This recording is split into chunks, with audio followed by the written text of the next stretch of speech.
Bonsoir mesdames, messieurs et bienvenue à Perspective.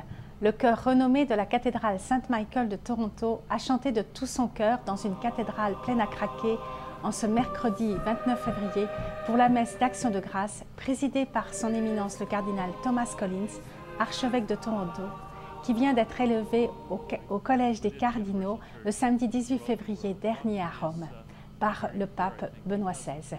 Monseigneur Pedro Lopez Quintana, nonce apostolique représentant le Vatican au Canada, plus de 28 évêques et 500 prêtres, ainsi que des représentants des différentes confessions religieuses de Toronto, plusieurs membres du gouvernement, dont l'honorable David Onley, lieutenant-gouverneur de l'Ontario, ainsi que le maire de Toronto et plusieurs maires des villes de l'Ontario, Carl Anderson, le chevalier suprême des Chevaliers de Colomb et sa femme, de nombreux fidèles étaient présents. Dans son homélie, le cardinal Thomas Collins a notamment insisté sur la place de l'adoration et de l'Eucharistie, sur l'importance de la parole de Dieu et principalement la Lectio Divina qui permet de goûter la parole de Dieu dans la vie chrétienne. Le cardinal Thomas Collins sera donc l'un des électeurs du prochain pape. Benoît XVI a nommé 63 cardinaux depuis qu'il est pape.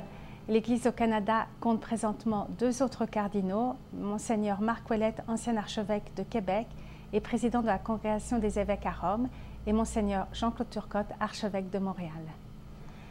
À Hanoï, le groupe de travail Vietnam-Saint-Siège vient de se réunir. Ce groupe a évoqué notamment les progrès depuis la dernière rencontre en 2010. Il y a été décidé de faciliter l'action de Monseigneur Leopoldo Girelli, premier représentant non résident nommé par le pape en janvier 2011. Ce groupe s'est entendu pour reconnaître une évolution positive de leurs relations grâce à la bonne volonté, au dialogue et au respect des participants. La prochaine réunion aura lieu au Vatican. Et les leaders chrétiens et musulmans ainsi que des politiciens de la zone méditerranéenne se sont réunis ce matin à la communauté Saint-Egidio pour traiter du printemps arabe et voir comment contribuer à apporter la démocratie et la liberté au Moyen-Orient. L'ancien ministre libanais de la Culture, Tarek Mitri, a déclaré que la vie sous un régime dictatorial est misérable. La population entière, musulmans et chrétiens, est privée du droit à la démocratie. Il a conclu en disant « Nous devons tourner notre attention vers ces peuples qui désirent trouver une plus grande liberté et prendre leur futur entre leurs mains ». Et notre revue de presse, la revue Columbia des Chevaliers de Colomb, avec un message du Chevalier suprême, Carl Anderson, il fait référence à l'annonce du pape Benoît XVI au sujet de l'année de la foi.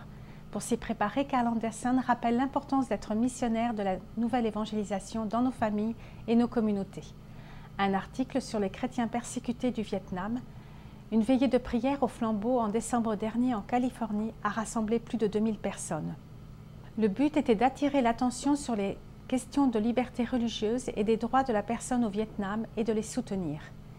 Et puis le précurseur, la revue des Sœurs missionnaires de l'Immaculée Conception, présente un dossier sur Oser l'agir qui nous donne des éclairages sur la situation des Philippines, notamment à Manille, où le luxe de certaines habitations contraste avec les habitations rudimentaires. Cet article nous montre un projet de logement qui inclut des hommes des bidonvilles sans emploi et de riches propriétaires. Un exemple de justice sociale. Et un article sur une méditation sur l'entraide au soir de la vie, selon le père Benoît Lacroix, voir la vieillesse comme une arrivée au sommet pour apercevoir l'immensité de l'horizon qui permet d'espérer. Voilà, c'est tout pour aujourd'hui. À la prochaine.